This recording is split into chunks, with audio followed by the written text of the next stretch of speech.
Cheryl Bielli, and I'm the illustrator of this great new children's book called The Boy Who Never Threw Anything Out. And I've been getting a lot of feedback from people that say, oh, that's me, or oh, I'm the woman who never threw anything out.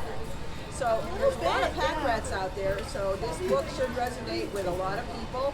And it's a hilarious storyline by a good friend of mine named Margie Peterson, who lives down near Allentown, Pennsylvania. She will be with me on the 22nd of October, right up the street a little ways, at the City Center here in Saratoga Springs. It's a beautiful fall day, and I thank Bob Wheaton and Soave Faire for allowing me to have this little outdoor reading. So anyway, we'll get started, and then I can show you. I have a gift basket here that we'll be selling at the City Center next week, and it's I hope you enjoy it as much as I've enjoyed illustrating. The Boy Who Never Threw Anything Out by Margie Peterson, illustrated by Cheryl Bielli. Anyway, here we go. I like to start out by asking people if they notice a pair of eyes in this humongous pile of debris, which is the inside of this little boy's bedroom. And the eyes are right here, and they are the eyes of a younger brother. So this boy has so much stuff that he loses his brother in the flotsam and jetsam in his room.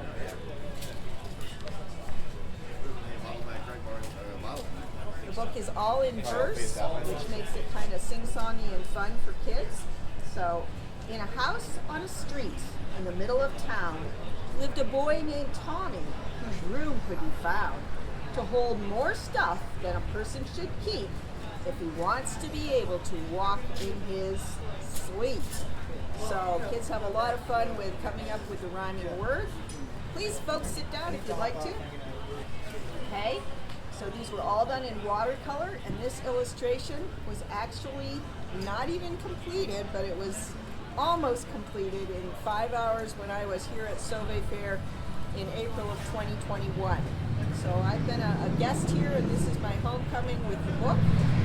So that page and one other were developed right here at Soave Faire in Saratoga. You see, Tommy kept everything he ever received, things he found on the sidewalk and things he retrieved. He kept footballs, basketballs, baseballs and cars, trucks and books and small bugs in jars. He had a toy chicken that laid plastic eggs and a worn-out old chair that was missing a leg. So this chicken originally was not supposed to be a cameo appearance on page 2 here, but it cracked me up so much because I had given my kids a very similar chicken, which is just a plastic casing, and theirs had candy eggs in it, and when you pressed a lever on the butt, the eggs came out. Well, once they wolfed out all the eggs, all they were left with was this candy shell, and they kept it for over 20 years. So that just cracked me up, so I got permission from the author to give it its own page, and also made a joke out of it. The chicken will appear in every scene except one where I forgot to put it, somewhere embedded in all the junk in Tommy's room. So here's the chicken here, and it's a lot of fun for kids. I do readings all over the place in schools and so on, and they just love to shout out, "I see the chicken! There's the chicken!" Tommy couldn't bear to see anything thrown in the trash, so attached he became to his personal stash. He held on to games that were missing a part and remote control cars that just wouldn't start. He had stuffed animals that crowded his bed and a superhero who was missing her head. So that one cracked me up too, because I had Barbie dolls and all kinds of dolls when I was a kid. And without fail, their heads would fall off or break off, and you'd try to duct tape them on, and you'd try to hot glue them on, and you couldn't do anything. So she rated her own cameo here on page 2 as well. So this scene took about 10 hours to 15 hours to paint, because watercolor is a very difficult medium to keep from bleeding into itself. And I also had to figure out, without a model, how do things look like? How do they look when they're overlapping? When something's on top of something else, where are the shadows going to be? So you have to invent a light source. You have to really kind of figure it out in your head. So it was a challenge. It was fun. So anyway, a lot of little girls especially have a whole bunch of stuffed animals, so we're hoping that it will resonate with them. There's the chicken. Tommy's stuff overflowed to the kitchen and porch till his mom and dad threatened to bring in a torch. "It's bad enough that your room is all messed," said his mom, who was tired of dodging the rest. Tommy started to lose things, one after another. But his mom really got mad when he misplaced his brother. So his brother, again, is that pair of eyes in the pile of junk in Tommy's room. So really funny stuff. And poor Dad is just back there scratching his head because he doesn't know how to help. Still, the stacks in Tommy's room grew taller and taller, and the path to his door grew smaller and smaller. Then the day came Tommy just couldn't get out, and his parents weren't able to send in a scout. Through rolls of wrapping paper, he said to his mom, "Is it possible you could send me a plum?" So this was another thing that back in the day, a million years ago when I was born, we used to take cups and hook them together with a string, and the noise from one cup would be carried along the string, and you could be heard by your cohort somewhere. So this is sort of a version of this, and my kids' playground when they were growing up actually had metal tubes that you could talk from one end of the playground to the other via an apparatus that was a little more refined than this, but same idea. So there's the chicken. So she started to send him meals by electric train, and he airdropped dirty clothes by way of toy plane. So this illustration was the first one that I did, and it was a double-page spread that they ended up having to cut in two and try to match up, which was a headache for the publisher. But you'll notice that it breaks some rules for distance. Generally, when an artist depicts things that are supposed to look very close, they make them large and brightly colored and very detailed. But this defies that. The stuffed animals are very muted, and the things that are the farthest away in the picture are actually among the brightest. So I had to cheat so that you would look at the two forms of action that are going on. So it was important to get the idea of Tommy sending the dirty underwear and all the laundry by remote control, but it was also important to see Mom sending him his McDonald's and his bananas by train. So this was tricky, and again, it was, made you think, but it was fun. However, on hour 30, which is how long this thing took, it was not quite as fun by then. So anyway. But the stuff all around Tommy was no substitute for a mom and a dad and some real friends to boot. He was lonely for pals and in need of some hugs, and the kind of fun that you can't have with just bugs. So kids love this illustration, and I always sort of prompt them and make them answer, what's going on in the picture? Do you even need the words? And the illustrations, I think, are pretty successful in telling the story. And the kids say, there he's going to get squished. Well, of course he's going to. He's got this humongous shadow from the football. And obviously there's the chicken. Still, he couldn't bear to imagine the things in his keep buried in some big landfill under a heap. Then his dad got an idea that could save the day. Let's recycle some and give some away. So that sustainability theme is really important to the book, and it's really important to our times as our planet becomes a little more endangered by the year. So this book has a great thread that's not just funny, but is very much something that our world is dealing with, and it hopefully will make some kids think. So on this page, if I have youngsters around, I usually ask them again on the same idea of the illustration communicating. If you didn't have any of these words, would you still know what's going on? And yeah, the bulldoger's a big cue that, and Tommy's expression is a big cue that he's not real happy.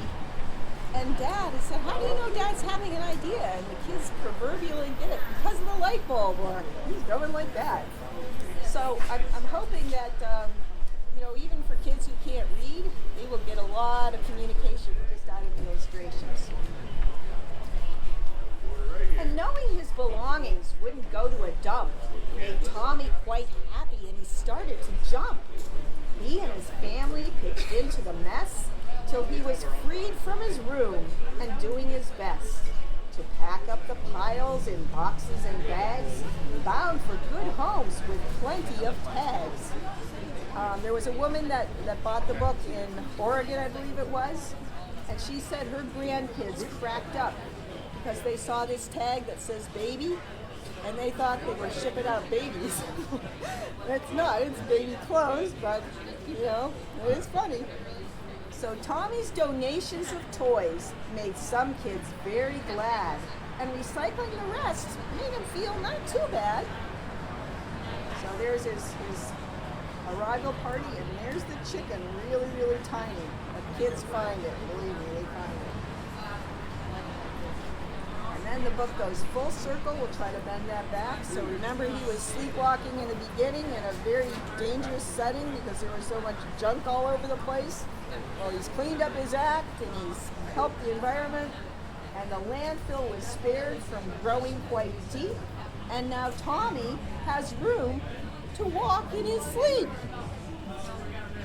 And my favorite part, which again was the second illustration done right in here in Soave Faire, was the hidden pictures page. And it was done in just pen and ink, and it relies on a line weight to make some things seem very close and some things seem very prominent. And then as the lines get thinner, things start to not be so visible. So the trick in making a hidden picture page is to use those ideas and to use something called distractors. So one of the things that you have to find, which is another little joke here, is Tommy's brother. So Tommy's brother, I don't know if you can kind of zero in on that, is this little half of a head with some knuckles ripped over something. So you're looking for this exact shape embedded somewhere in this illustration. So as the distractors, I used eyeballs because that, if you recall, when poor brother was buried in Tommy's room, he was only a pair of eyeballs. So here he is, but all around him are things that look like eyeballs. The eyeball pattern on the pajamas, the wheels on the tank. Because people were noticing the knuckles, the fingers wrapped over so much, I started to do diagonals that would echo that as distractors amongst the coins. But still, that's a pretty easy one for people to find. Now, when adults would come into the shop and watch me doing this, they'd want to play too.